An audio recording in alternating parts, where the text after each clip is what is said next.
Dans la foulée de la vidéo avec Elaï et Charles, me voilà à bord de Atman, en compagnie de Karine et Jean-Michel. Jean-Michel va arriver. Et notre Pierrot qu'on suit depuis très longtemps, avant même le Covid, donc ça fait déjà pas mal d'années. Ah, oui. On ne s'attendait pas à te rencontrer ici. Bonjour. Salut.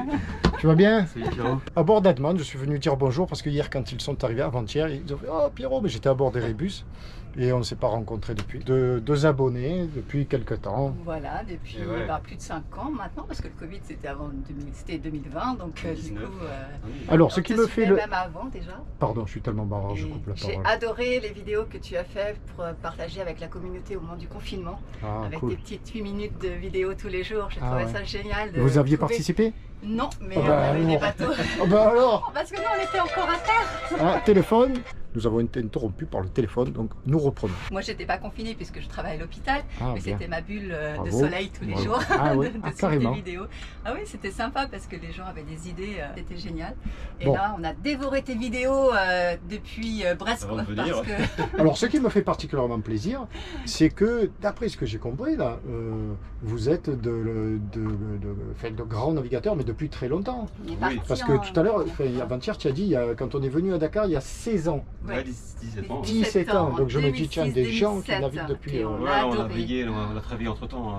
Ah voilà. On est reparti il y a 6 mois. D'accord. On est parti avec nos enfants une année et on avait adoré le Sénégal, on était resté 2 mois. Ouais. Et on avait beaucoup d'amis, copains qui ont même laissé leur bateau. Ah, c'est pas possible.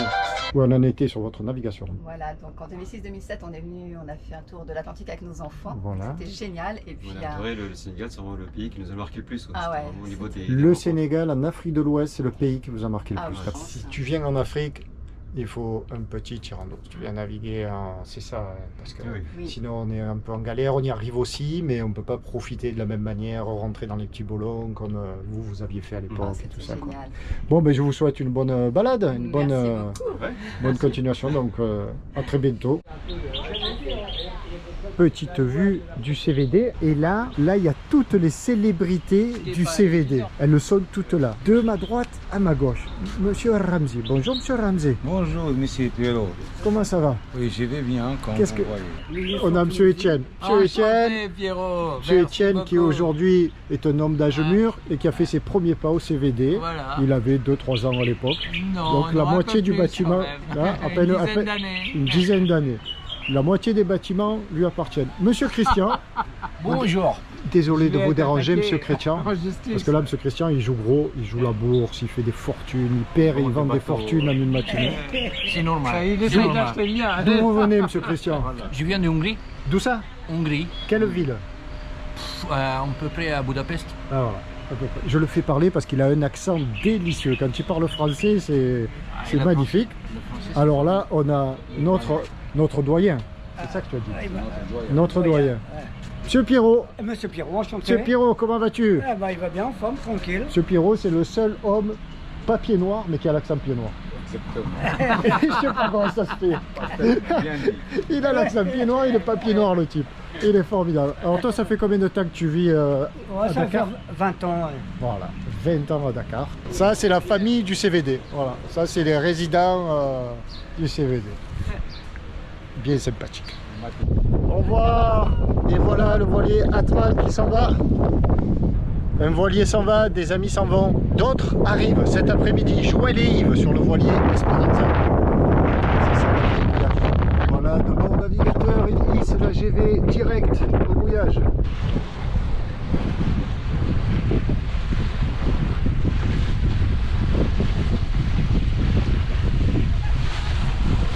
À bientôt.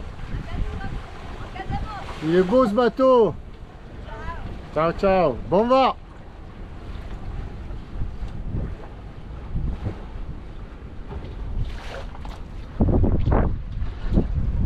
Les amis s'en vont. Voilà, c'est l'histoire de la navigation. Ça vient, ça part. Et moi de même.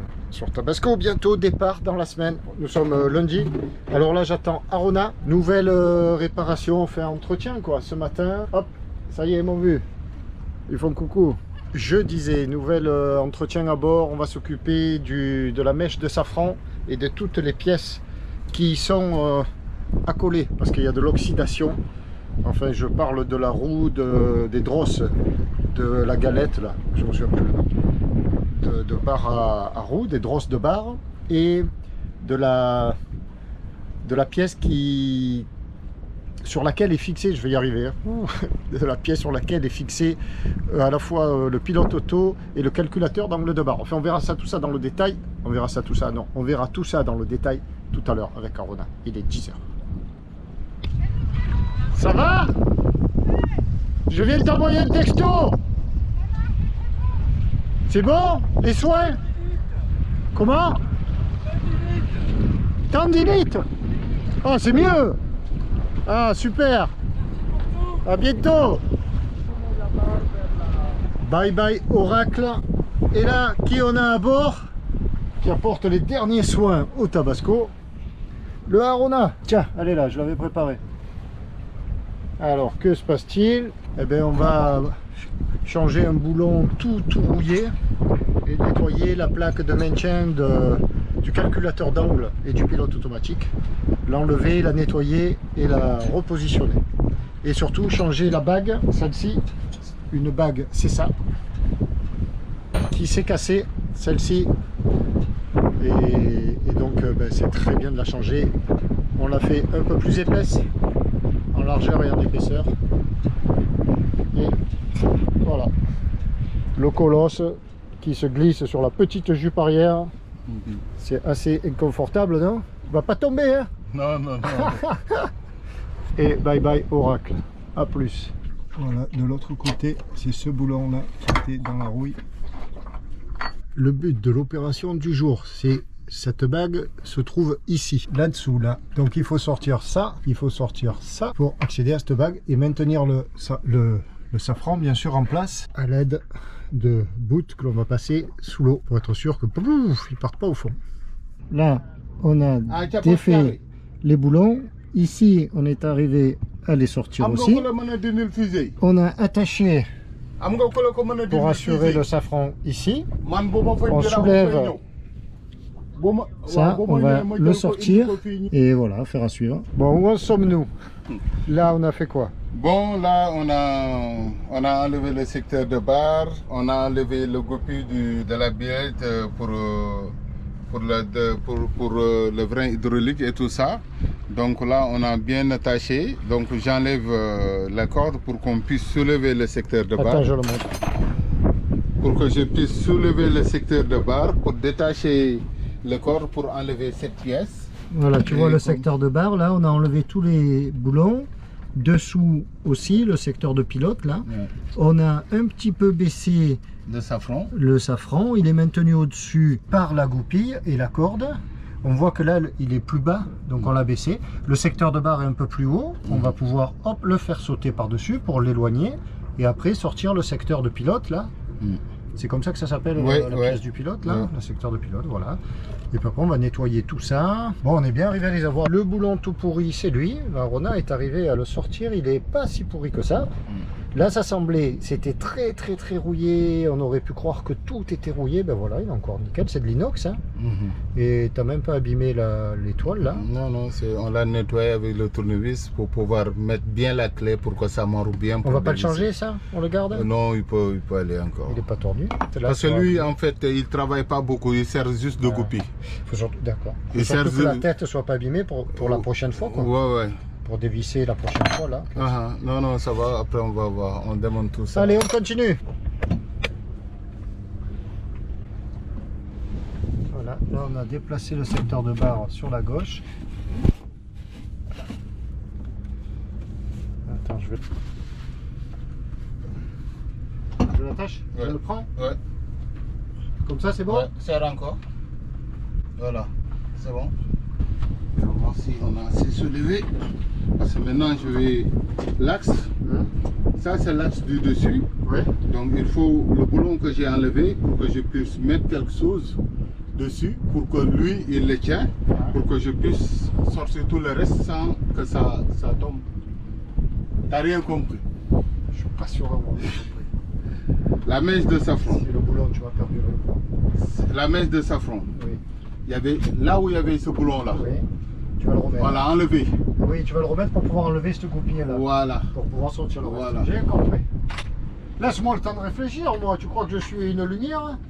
Je comprends pas tout d'un coup, hein. Là, il faut qu'on soulève un peu pour que je mette le tournevis. Le secteur de barbe est déposé à l'écart. Là, c'est cette goupille là qui maintient le safran pour pas qu'il tombe au fond de la mer. Et on voit le bout en haut qui dépasse et un doigt d'Arona. Et là, on l'a bloqué avec ce tournevis par le trou de ça.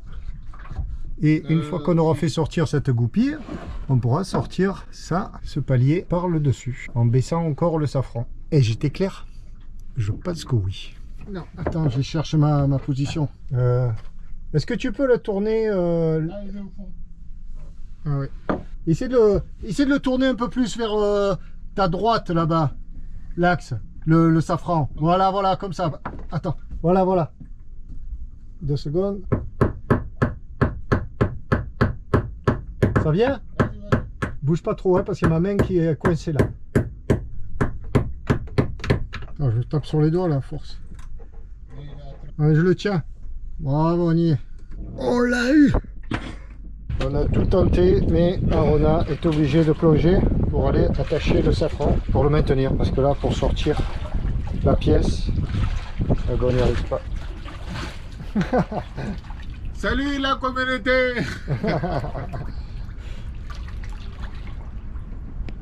C'est pas des petits travaux, et je fais le mec cool des tenues qui sourit, mais en fait je stresse. J'ai jamais fait ça, je l'ai jamais fait, je l'ai jamais vu faire. Là j'essaie vraiment de, comme à chaque fois que nous faisons intervenir des professionnels, de comprendre, d'assister. Un autre bout? Ouais. Ah, alors je te quitte, il veut un autre bout. Eh bien, la bague avait cassé en deux, par le milieu. Aïe aïe aïe aïe aïe. Et voilà, cette pièce.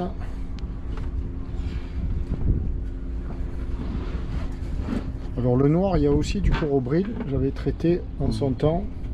Ouais, c'est cette couche-là qui est dessus. Hein. C'est le corobril, ça? Ouais. C'est lourd, hein, c'est vachement lourd. Rien que cette pièce, elle doit faire 3, 4, 5 kilos, quoi. Mais on voit à l'intérieur, elle est propre, quoi. On va nettoyer ça.